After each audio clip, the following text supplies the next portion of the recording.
मुच्यते।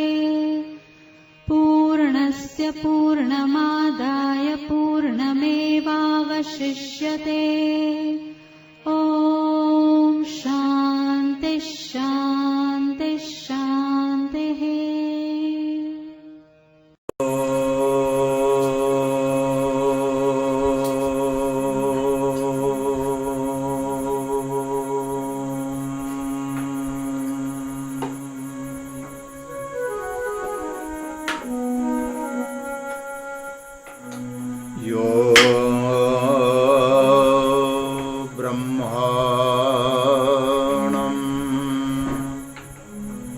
विदधाति पूर्वम् यो वै वेदांश्च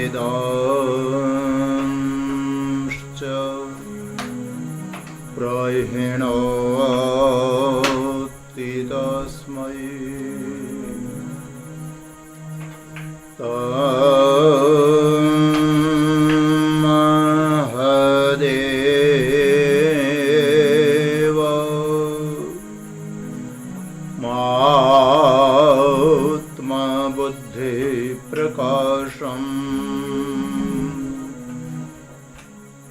मुमुक्षोरो वये शरणमहं प्रपद्ये।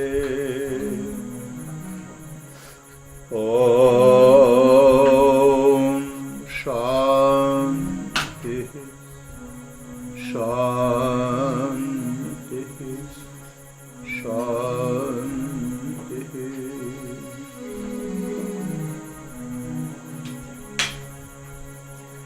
सच्चिदानन्दरूपाय विश्वोत्पत्त्यादि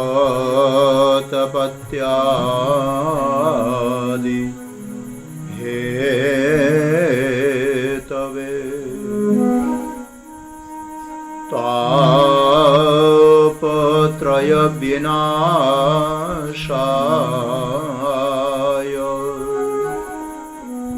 श्रीकृष्णाय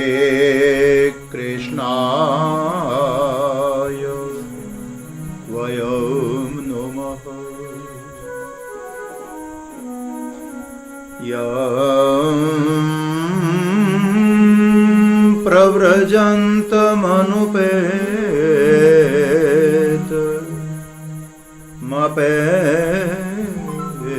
प्रव्रजन्तमनुपेतमपेतकृत्यम् द्वैपायनो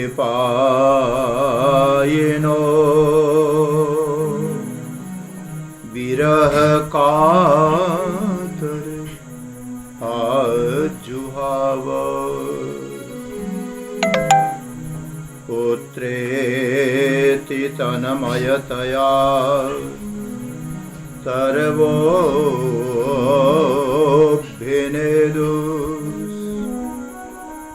तं सर्वभूतहृदयं मुनिमानतोऽस्मि।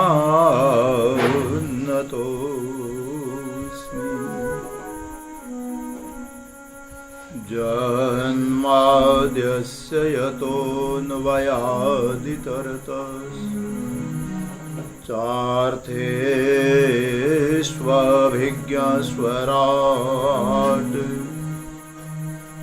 तेने ब्रह्महृदाय आदिकवये मुह्यन्ति यतसूरयः। तेजो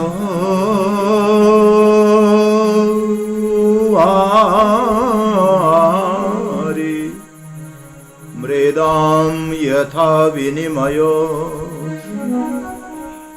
यत्र त्रिसर्गो मृषा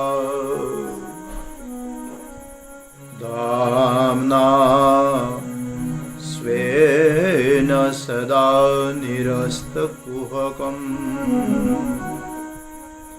सत्यं परं धीमहि।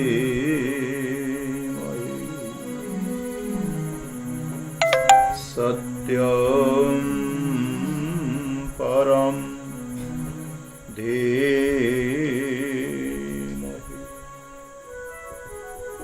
ॐ शान्ति शान्ति शान्ति।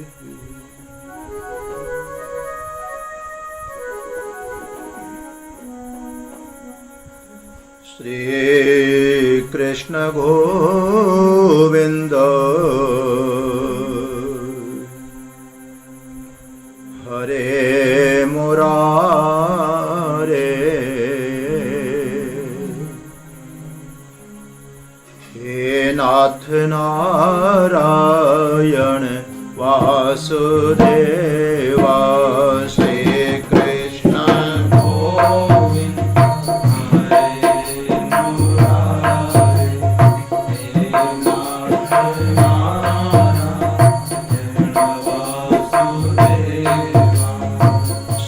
कृष्ण गोविंद हरे मुरारे, हे नाथ नारायण वासुदेवा।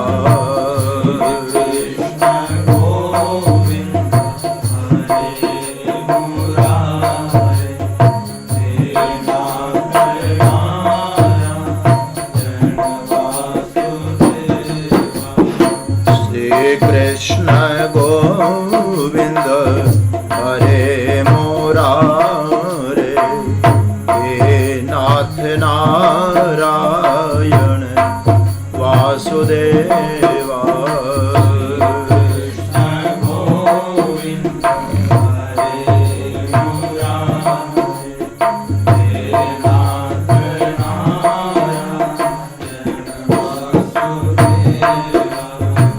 हे नाथ नारायण वासुदेवा।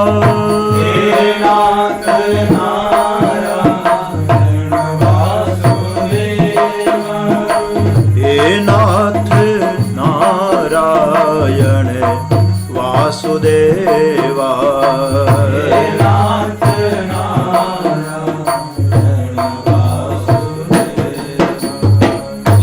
कृष्ण गोविंद हरे मुरारे, हे नाथ नारायण वासुदेवा।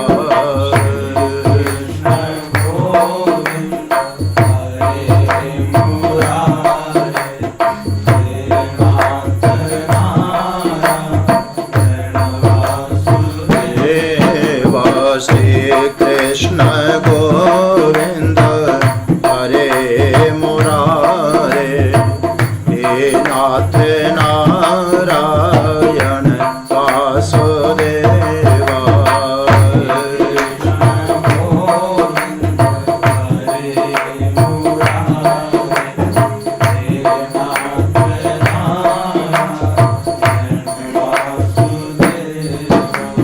श्री कृष्ण गोविंद हरे मुरारे, हे नाथ नारायण वासुदेवा।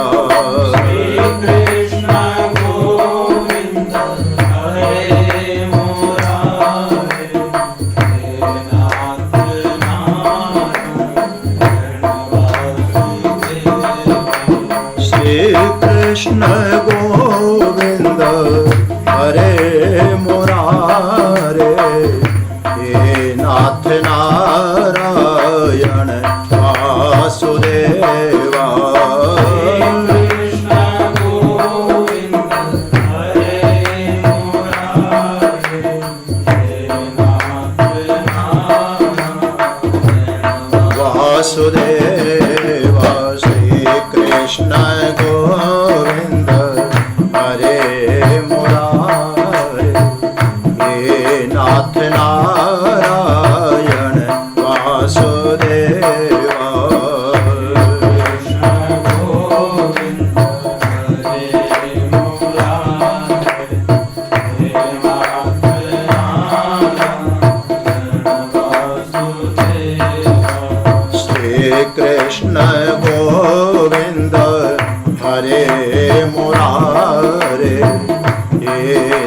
नारायण वासुदेवा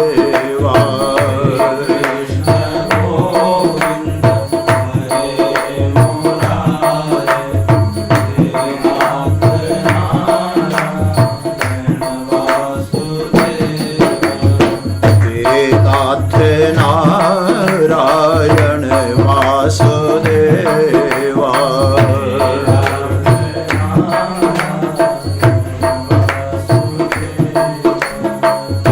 नाथ नारायण वासुदेवा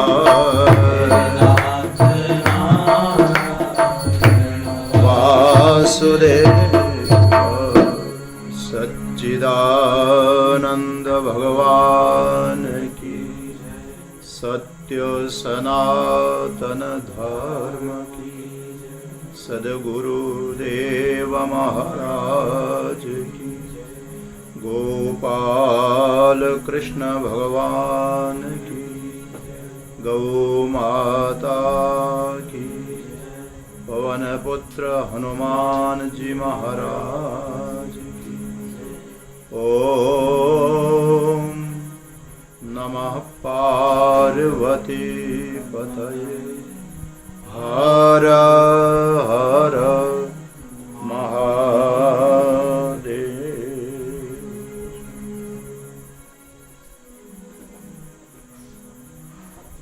तत्रापि यज्ञे भगवान् हरिण्यां हरिमेधसः हरिरित्याहरितो येन गजेन्द्रो मोचितो गृहात् बादरायण एतते श्रोतुमिच्छामहे वयम् हरिर्यथा गजपतिं ग्राहग्रस्तममोमुचात् तत्कथा सुमहत् पुण्यम् धन्यं स्वस्त्ययनं शुभम् यत्र यत्रोत्तमा श्लोको भगवान् गीयते हरिः।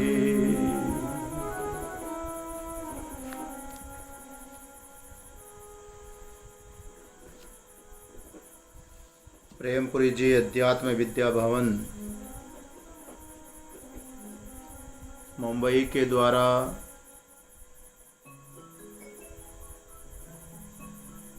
श्री तैया गीता चिंतन माला में प्रवाहमान सत्संग प्रवाह के अंतर्गत पुरुषोत्तम मास के इस कल्याणकारी अवसर पर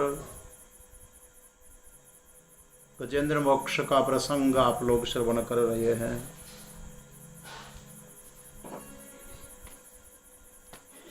गजेंद्र मोक्ष के मुख्य प्रसंग की भूमिका आप लोग श्रवण कर रहे थे, उसका उपक्रम हो रहा था।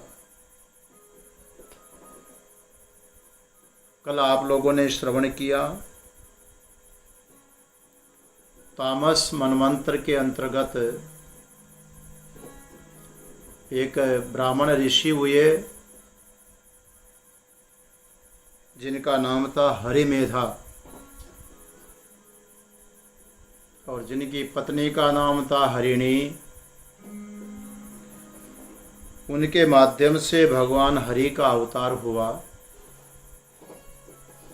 तो उन्हीं भगवान हरि ने गजेंद्र को ग्राह के मुंह से मुक्त करवाया है।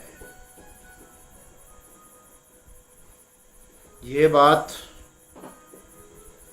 सुखदेव जी महाराज के मुखारविंद से जब परीक्षित ने श्रवण की तो ये प्रसंग जो ही उसके कान में आया कि भगवान हरि ने गजेंद्र को ग्राह के मुंह से मुक्त करवाया है,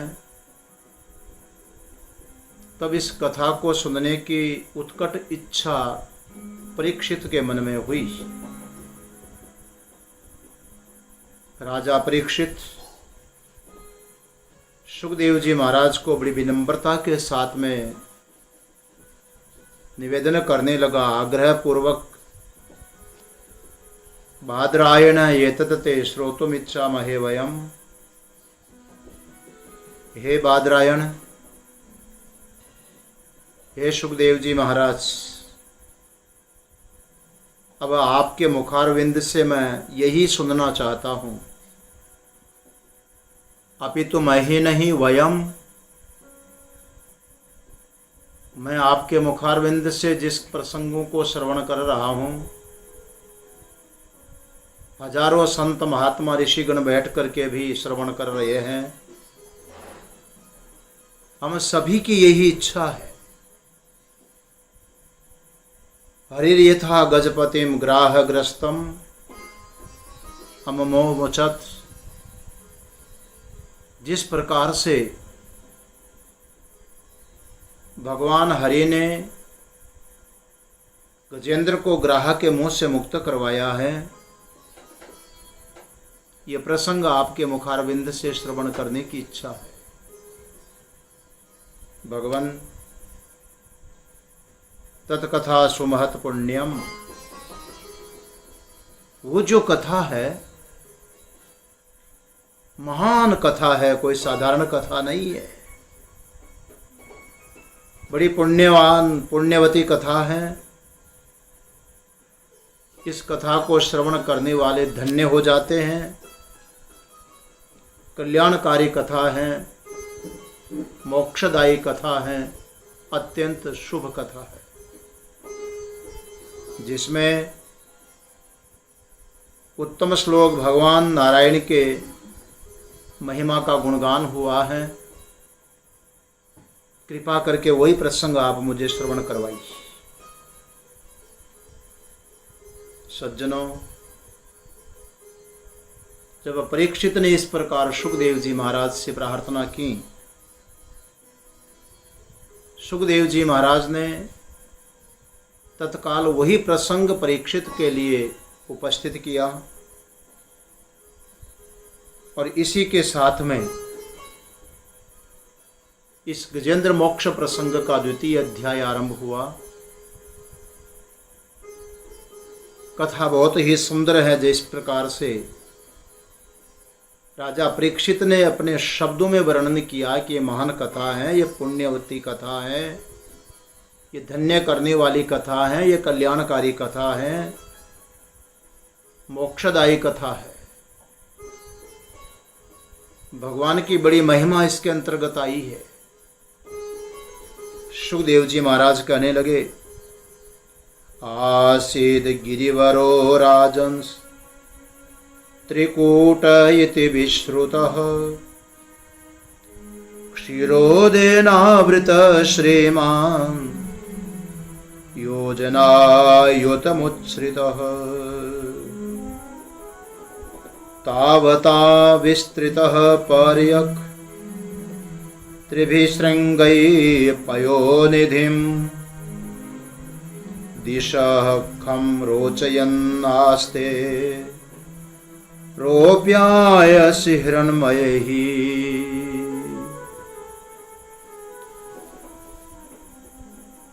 सज्जनों, कथा जैसी है, पहले एक बार आप वैसे श्रवण कर लो, फिर विचार करेंगे कि यह कथा आखिर है किसकी। कौन गजेंद्र, कौन ग्राह है। इस प्रसंग को आपके सामने यथार्थ रूप से भी निरूपण करने का प्रयास करेंगे। सुखदेव जी महाराज कहने लगे कि राजन,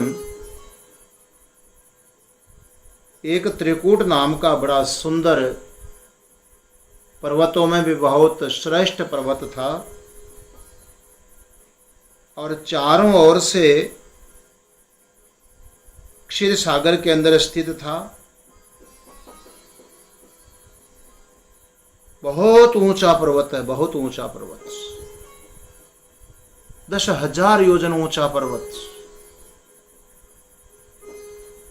और जितना ऊंचा है तावता विस्तृत,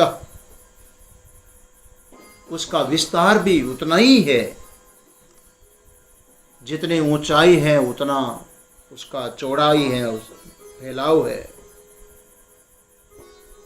और उस पर्वत के एक नहीं, दो नहीं, 3 शिखर है।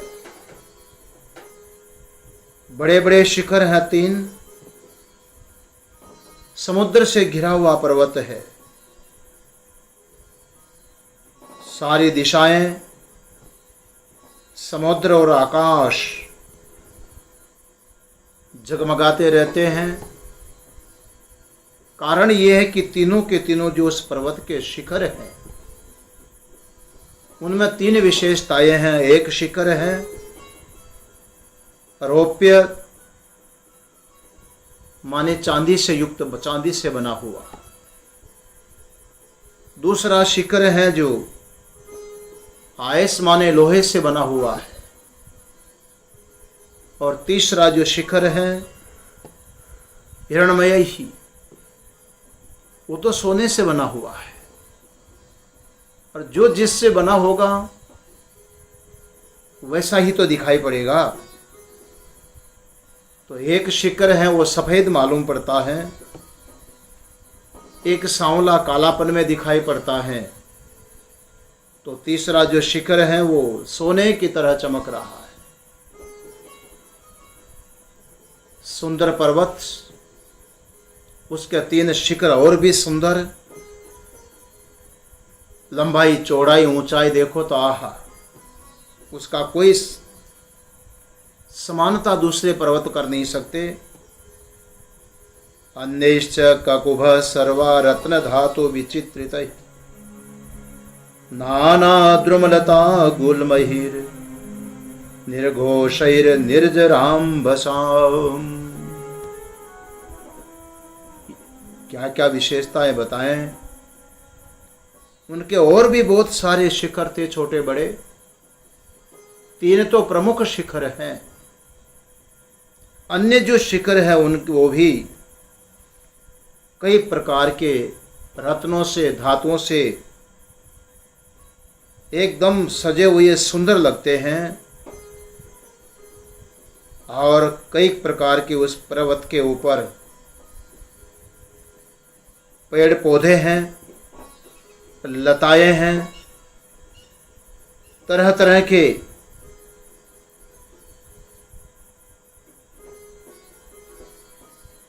उसमें बहुत सुंदर झरने झर रहे हैं। और जब झरनों का पानी झर करके नीचे आता है और उनका जो घोष होता है पूरा के पूरे वातावरण को गुंजायमान कर देता है। इतना सुंदर लगता है, इतना सुंदर लगता है। सहचावनिज्यमानांघ्रि समन्तात् पयऊर्मिभिः करोति श्यामलां भूमिं हरिणमरकतास्मभिः। और भी जिस समुद्र में, जिस क्षीर सागर में मध्य में वो पर्वत हैं, उस समुद्र की जो लहरें हैं जब वो आ करके पर्वतों के साथ टकराती है तब ऐसा मालूम पड़ता था कि वो समुद्र की जो लहरें हैं वो उस पर्वतराज के चरण पखार रही हैं, चरण स्पर्श कर रही हैं, छू रही है। बार बार पानी टकरा टकरा करके उन चट्टानों के ऊपर जो हरापन आ गया, श्यामलता आ गई, उसकी तो शोभा और भी थी। ऐसा लग रहा था हरिण मरकता मास में भी ही जैसे कोई वो पन्ना होते हैं ना, पन्ना, हीरे पन्ना जोहारात बोलते हैं, जैसे वो कोई पन्ना वाले जो पत्थर हैं, उन पत्थरों से हरी भरी दूब लग रही हो, इस प्रकार से दिखाई पड़ रहे थे पत्थर भी। उसकी कांति बड़ी सुंदर थी। इस प्रकार का बहुत सुंदर वो पर्वत, और जिस पर्वत के ऊपर उसके कंदराओं में देखो ऋषि महर्षि बड़े बड़े सिद्ध चारण आदि विहार कर रहे हैं। सिद्ध चारण गंधर्व विद्याधर महोरगहि किन्नरई अप्सरोभिश्च क्रीडदभीर जुष्टकंधरः। उस पर्वत की जो कंदरा है, गुफा है,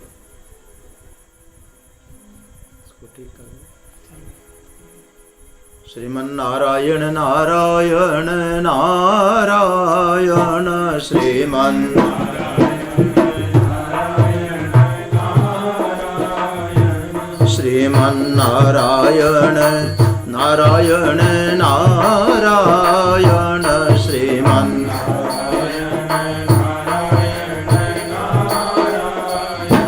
श्रीमन्नारायण नारायण नारायण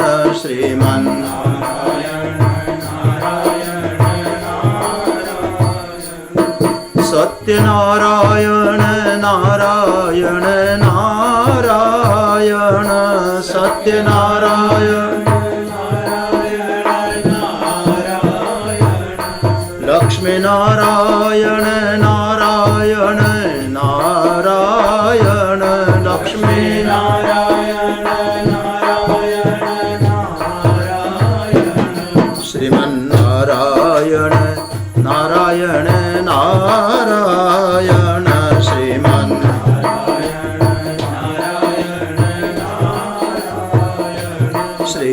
नारायण नारायण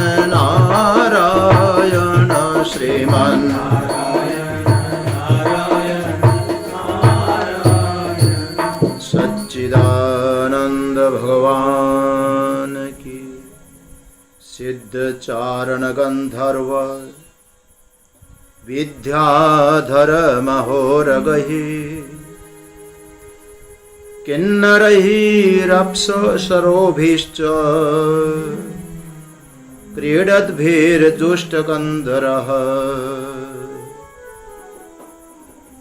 उस त्रिकूट पर्वत की जो कंदराएं हैं, गुफाएं, उन गुफाओं में सिद्ध पुरुष, चारण लोग, गंधर्व, विद्याधर, नाग, किन्नर, अप्सरा आदि जो क्रीड़ाएं करते हैं, माने जो विहरण करते हैं, निवास करते हैं, साधना कर रहे हैं, उन सभी के द्वारा वो गुफाएं बड़ी जुष्ट है, सेवित है, माने शोभायमान है, जिसमें यत्र संगीत सन्नादैर नदद गुह्यम अमर्षया अभिगर्जन्ते हरयः श्लाघिनः परशंकया। जब सिद्ध चारण गंधर्व आदि उन कंदराओं में बैठ करके अपने संगीत का आलाप करते हैं, तो संगीत की जो ध्वनि है, शब्द है, वो चट्टानों पर टकरा टकरा करके परावर्तित होते हैं, लौट करके जब आते हैं उसका इक्को बनता है, प्रतिध्वनि होने लगती है, तब बड़े बड़े गर्वीले जो सिंह होते हैं वो सिंह ये सोचने लगते हैं कि कोई सिंह गर्जना कर रहा है, और उस ध्वनि को सिंह ध्वनि समझ करके वनीय सिंह और भी गर्जना करते थे। उसको दबाने के लिए जोर जोर से गर्जना करने लग जाते। इतना सुंदर वो वन है, उसकी कंदराएं हैं, इतना सुंदर पर्वत है। नानारण्य पशुभ्रात संकुल द्रोण्यलंकृतः चित्रद्रुम सुरोद्यानक कलकंठ विहंगमः। वो जो पर्वत है उसकी तलहटी जो है, पर्वत के नीचे का भाग, समतल भाग, उसमें भांति भांति के वनीय जानवरों के झुंडों के झुंड विचरण करते, उससे उस वन की और भी बड़ी शोभा बढ़ जाती थी। कई प्रकार के जो वृक्ष थे, मानो देव वृक्ष हो। इस धरती पर इतने सुंदर वृक्ष है, देवताओं के सुंदर सुंदर उद्यान, और उनमें जो पक्षी बैठ करके कदरऊ करते हैं, चहक चहक करते हैं, उनका स्वर, उनका मधुर गान एकाएक चित्त को आकर्षित कर लेता, खींच लेता था। उस पर्वत से बहुत सारी नदियों का उद्गम था, जिनका जल भी देखो बड़ा एकदम स्वच्छ निर्मल पानी। देवांगनाएं जिसमें स्नान करती, जिन नदियों का जल अत्यंत सुगंधित, और उस सुगंध को लेकर के जो वायु चलती थी, भीनी भीनी भीनी खुशबू लेकर के, बहुत सुंदर लगता। सज्जनों, ये सब मिलाकर के उस पर्वत की बड़ी महिमा है। सुखदेव जी महाराज ने उस पर्वत की बड़ी अपार महिमा गाई, बहुत महिमा गाई। उस पर्वत पर बहुत सारी हथनियों के साथ में एक गजेंद्र निवास करता रहा। गजेंद्र, सीधा सीधा अर्थ तो यही होगा कि एक वनीय हाथी था, एक गज था, एक जंगली जीव था। चलो जैसा है वैसा सुन लीजिए, थोड़ा जब शोध करेंगे तो पता चलेगा कि ये जंगली जीव कौन है, ये गज कौन है, गजेंद्र कौन है। वो जो जंगल में रहने वाला गजेंद्र था, परिवार बड़ा था, हथनियों के साथ निवास करता और बड़ा प्रभावशाली था। बड़े बड़े बहादुर शक्तिशाली जो हाथी हुआ करते थे, उन सब का गजेंद्र स्वामी था, मालिक था। बड़ी महिमा थी उसकी। एक रोज वो गजेंद्र, बहुत तेज गर्मी थी, उस गर्मी के समय अपने पूरे कुटुंब को, परिवार को साथ लेकर के, मित्रों को साथ लेकर के मस्त होकर के जंगल में विचरण कर रहा है। बड़े बड़े वृक्षों को रौंदते हुए आगे बढ़ रहा है। पीछे पीछे उसका परिवार, उसके मित्रगण, उसके बच्चे सब चले आ रहे हैं। इतने में गजेंद्र को आया कि गर्मी बहुत है, चलो आज जल पिएंगे और जल क्रीड़ा करेंगे। अपने पूरे मित्र मंडली को साथ में लेकर के, परिवारजनों को साथ में लेकर के थोड़ी ही दूर में भरे हुए समुद्र सरोवर जल में जाकर के पानी पिया और पानी पीने के बाद में फिर क्रीड़ाएं करने लगा। एक दूसरे के सूंड में पानी भर भर करके एक दूसरे के ऊपर ऐसे फव्वारे चलाने लगे। ऐसा लग रहा था कि कोई वृंदावन में होली का उत्सव मनाया जा रहा। एक दूसरे पर पानी फेंक फेंक करके जल क्रीड़ाएं हो रही थी।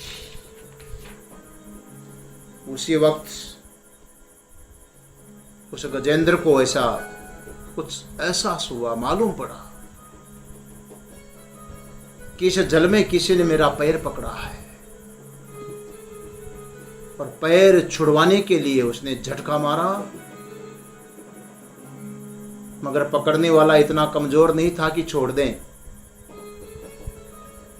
तब उसको छुड़वाने के लिए पूरा परिवार, पूरे मित्रगण, पूरी मंडली उसके साथ लग गई। पकड़ पकड़ करके खींच करके बाहर लाने लगे, मगर सब के सब मिलकर के भी विफल हो गए। उस गजेंद्र को ग्राह के मुंह से मुक्त न करवा सके। सज्जनों,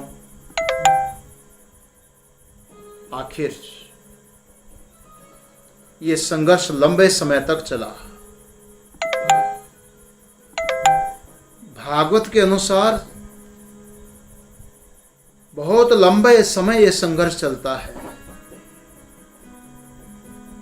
संघर्ष करते करते करते बहुत समय निकल गया। तब कोई भी उसको मुक्त न करवा सके।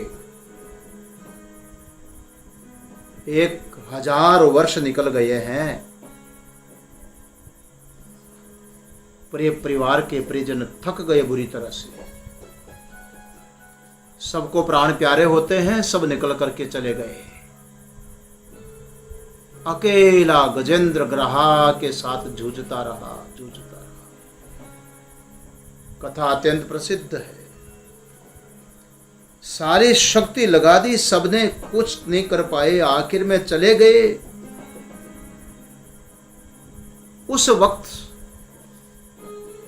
घबराए हुए गजेंद्र ने देखा, कहां चले गए सब मेरे साथीगण। उसके मन में एक विचार आया, सबके सब चले गए,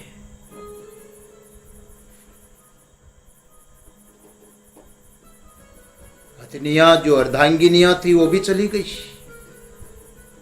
बच्चे थे वो भी चले गए, मित्र भी चले गए। आखिर उसने देखा कि जब बड़े बड़े बलवान हाथी इस ग्राह से मुझे मुक्त न करवा सके, तो वो करेणियां, वो हथनियां भला क्या कर सकती थी।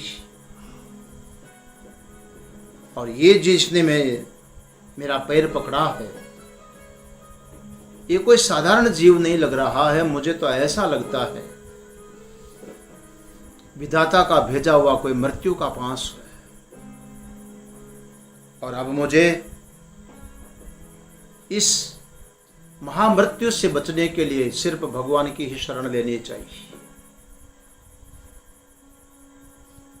एक विस्तृत भाव को मैंने संक्षिप्त करके निवेदन किया। अंत में उस गजेंद्र को भगवान की स्मृति हुई, और तब वो गजेंद्र भगवान की स्तुति करने लगा। किस प्रकार से वो स्तुति कर रहा है, एक प्रसंग मेरे मन में आ रहा है, एक बात मेरे मन में आ रही है कि जिस प्रकार से इस गजेंद्र का वर्णन यहां पर किया गया, और यह भगवान की स्तुति करने लगा। क्या किसी वनीय जीव के लिए यह संभव है? रामचरितमानस आप लोग पढ़ते हैं, सुनते हैं, और बड़ी प्रसिद्ध चौपाई है। वो स्वामी तुलसीदास जी महाराज भगवान श्री राम के मुखारविंद से ही ये बात कहलाते हैं। बड़े भाग मानुष तन पावा, सुर दुर्लभ सदग्रंथ ही गावा। साधन धाम मोक्ष कर द्वारा, पाए न जहीं परलोक संवारा। सो परत्र दुख पावही, सिर धुनि धुनि पछताए। काल ही कर्म ही ईश्वर ही मिथ्या दोष लगाए। ये प्रसंग आप जानते होंगे। भगवान मनुष्य जीवन की बड़ी महिमा बता रहे हैं। साधन धाम मोक्ष कर द्वारा, ये मनुष्य जीवन, ये वो शरीर है, मानव देह, जहां हम कुछ साधन कर सकेंगे, जिस मानव शरीर को पाकर के मुक्ति प्राप्त कर सकेंगे, मोक्ष प्राप्त कर सकेंगे। और यदि इस मनुष्य शरीर को पाकर के भी भजन ध्यान सत्संग स्वाध्याय सेवा शुश्रूषा आदि सत्कर्म न कर पाए और अपनी मुक्ति का कोई यत्न न कर पाए, तो अंत में पश्चाताप के सिवाय उसके लिए और कुछ शेष रहता नहीं है।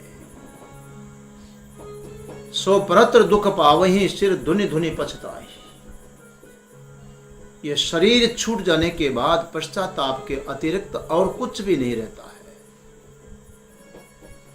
काल कर्म आदि का बहाना करके दोष लगाते रहेंगे। कर्म ऐसे ही थे, समय ऐसा ही था, कुछ नहीं कर पाए, ये तो बहाना हो जाएगा। कहने का अर्थ यह है कि भगवान श्री राम कहते हैं कि मनुष्य जीवन में ही आप कुछ साधना कर पाओगे। यदि मोक्ष की इच्छा है तो मनुष्य जीवन में ही मोक्ष मिल पाएगा।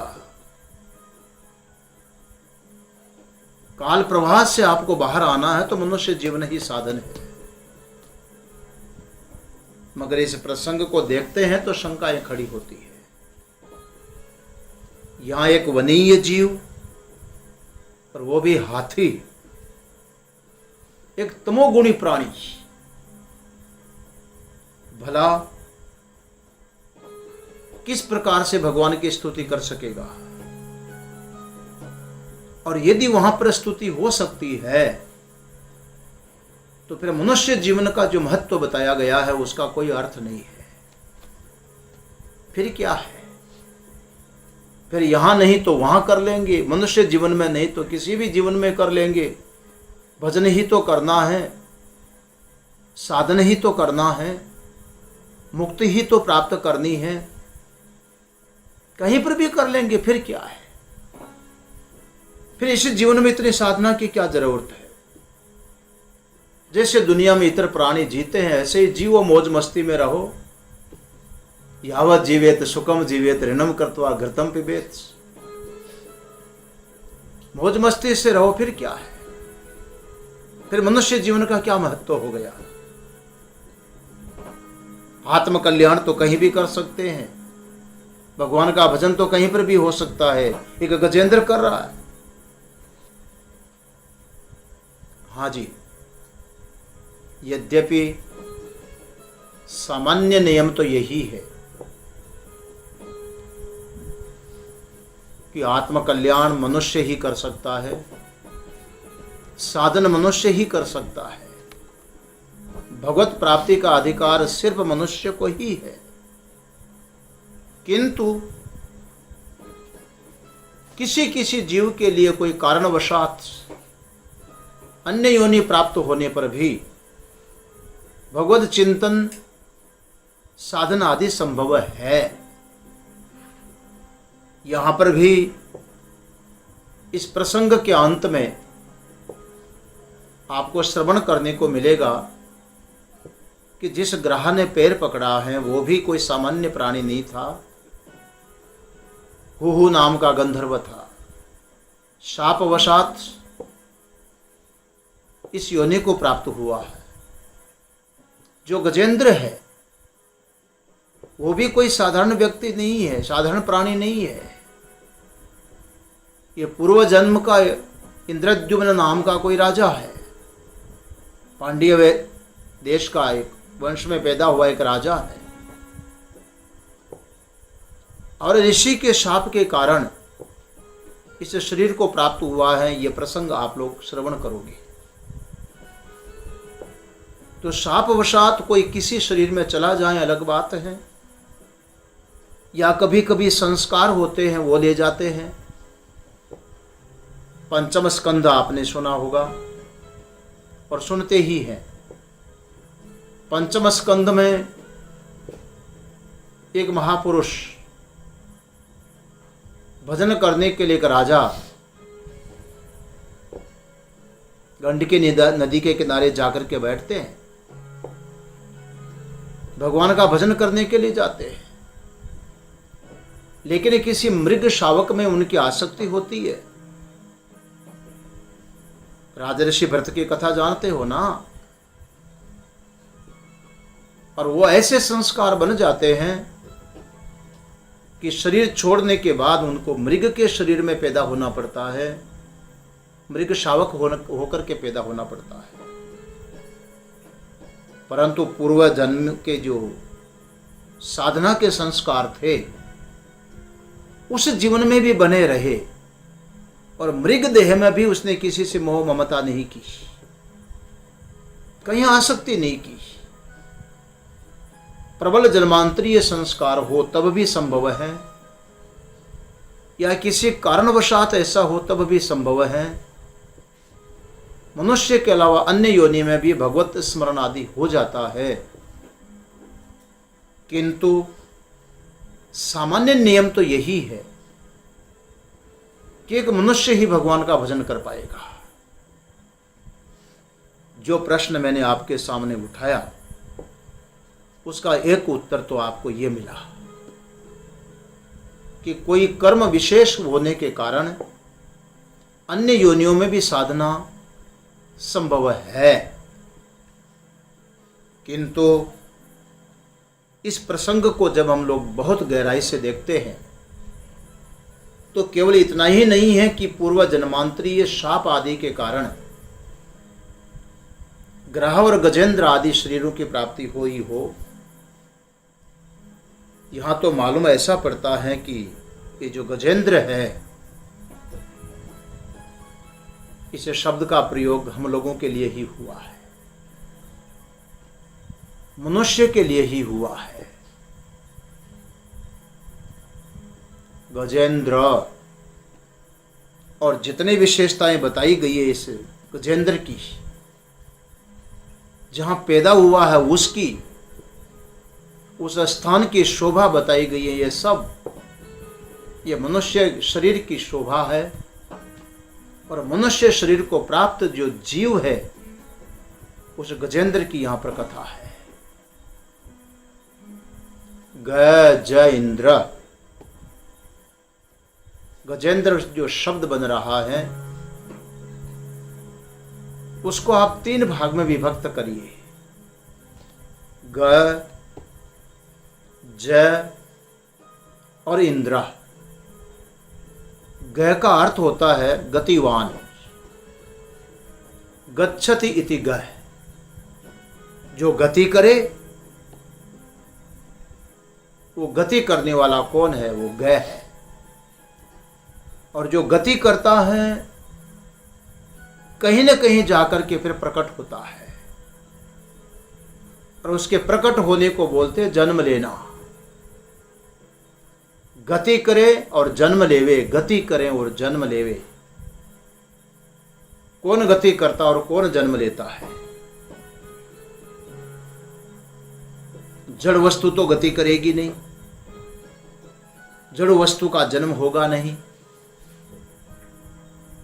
गति करना तो जीव में ही हो सकता है। इसलिए कोई देह का त्याग करता है तो बोलते प्रयाण कर गया, गति कर गया।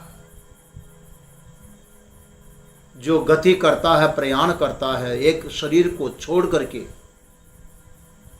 कहीं अन्यत्र जाता है। भगवद गीता में भगवान कृष्ण कहते वासांसि जीर्णानि यथा विहाय नवानि गृह्णाति नरोपराणि तथा शरीराणि विहाय जीर्णान अन्यानि संयाति नवानि देहि। जैसे वस्त्र का त्याग करके नया वस्त्र धारण कर लेते हैं, पुराने को छोड़ दिया, ऐसे ही जीव भी एक शरीर को छोड़ करके, क्योंकि जीर्ण हो गया है, पुराना हो गया है, अनुपयोगी हो गया है, इसकी प्रारब्ध समाप्त हो गई है, वो नया शरीर धारण करने के लिए निकल पड़ता है, गति कर जाता है। तो जो एक शरीर को छोड़ करके अन्य कोई शरीर पाने के लिए गति करता है वो है जीव, उसको जीव बोलते हैं। जो गति करे वो जीव है। और गति करने वाला कहीं न कहीं यथा कर्म यथा श्रुत, जैसे उसके कर्म हैं, जिस प्रकार के संस्कार हैं, उसको लेकर के अन्य शरीर में उसका जन्म होता है। इसलिए जायते इति जय, जो जन्म लेता है वो क्या है? जय। गति करता है वो गय, जन्म लेता है वो जय। जीव ही गति करता है, जीव ही जन्म लेता है, इसलिए जीव को बताया गया है गय जय। संसार में जितने भी शरीरधारी हैं, चाहे भौतिक देह हो, चाहे दिव्य देह हो, पृथ्वी पर जन्मा हो, चाहे स्वर्ग में पैदा हुआ हो, चाहे नरक में जन्म लिया हो, दिव्य देवता के शरीर में हो या मनुष्य के शरीर में हो, पशु पक्षी कीट पतंग आदि के शरीर में हो, ये सारे जो गति करने वाले हैं वो सब के सब जीव ही है। जाते हैं जन्म लेते हैं, जाते हैं जन्म लेते हैं। परंतु इतने सारे अनंत जीवों में इंद्र माने श्रेष्ठ कौन सा जीव है? सारे जीवों में श्रेष्ठ कोई जीव है तो वो जीव श्रेष्ठ है जिसको ये मनुष्य का शरीर मिला, मानव देह जिसको मिली वो जीव श्रेष्ठ है। सबसे दुर्लभ है मनुष्य शरीर। ब्रह्मा जी महाराज ने जब सृष्टि का सर्जन किया ना, तो कई प्रकार के शरीरधारी बनाए। सृष्ट्वा पुराणी विविधानि जयात्म शक्त्या वृक्षान सरीसृप पशून खगदंश मत्स्यान तय तय रतुष्ट हृदय पुरुषम विधाय ब्रह्मावलोक धिषणम मुदमापदेव। ब्रह्मा जी महाराज ने जब सृष्टि का सर्जन किया है तो अपने अविनाशी आत्मशक्ति के द्वारा कई प्रकार के शरीरधारी बनाए। वृक्षान सरीसृप पशून खगदंश मत्स्यान, पेड़ पौधे बनाए, पेट के बल पर रेंग करके चलने वाले सांप आदि बनाए, चौपाए पशुओं को बनाए, आसमान में उड़ने वाले पक्षियों को बनाए, जल में विचरण करने वाले मत्स्यों को बनाए, सब प्रकार के शरीरधारी बनाए। परंतु तय तय रतुष्ट हृदय पुरुषम विधाय ब्रह्मावलोक धिषणम मुदम आपदेव। जितने शरीरधारी बनाए हैं उनको बना करके भी बनाने वाले उस ब्रह्मा को, उस विधाता को प्रसन्नता नहीं हुई,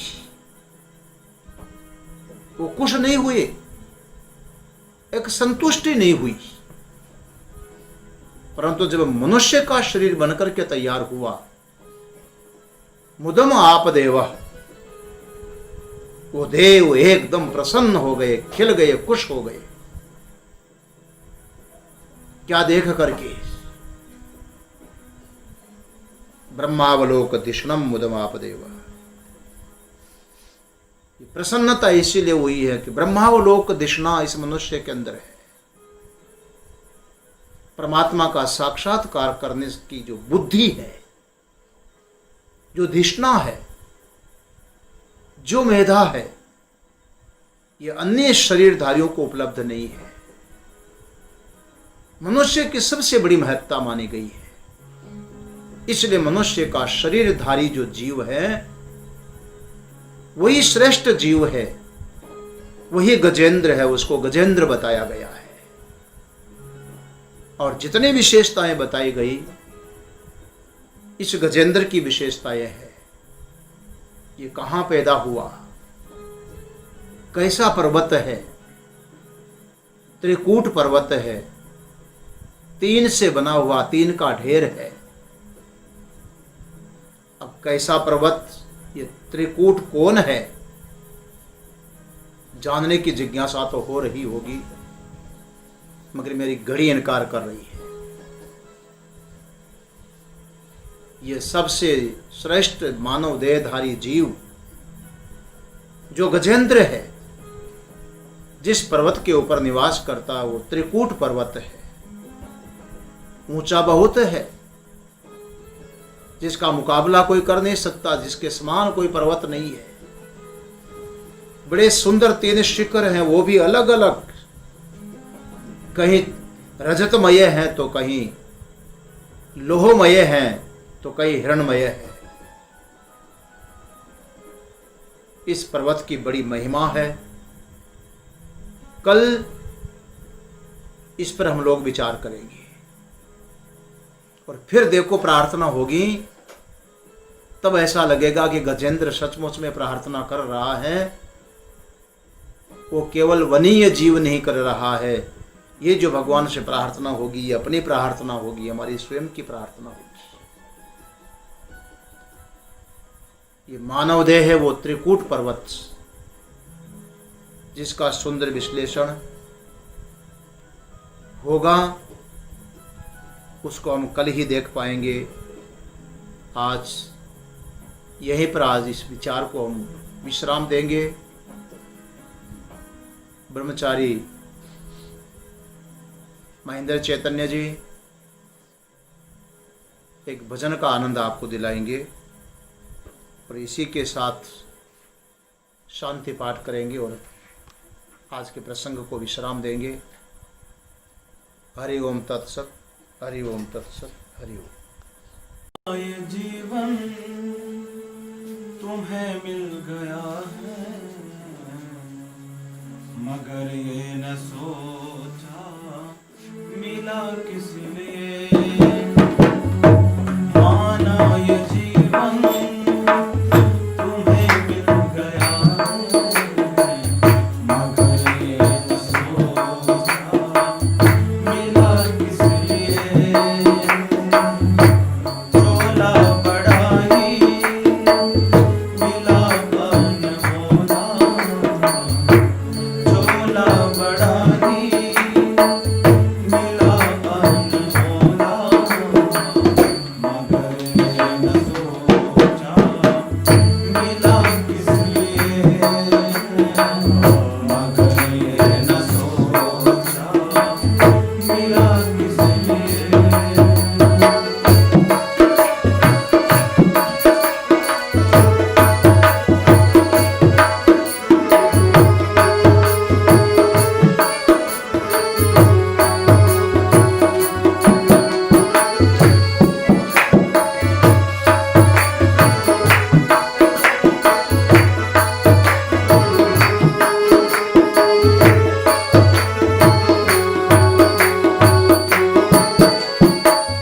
खुद को न जाना मंजिल को जाना, खुद को न जाना न मंजिल को जाना, संभलना न जाना बदलना न जाना, संभलना न जाना बदलना न जाना। मौका सुनहरा गंवाया नहीं,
वीर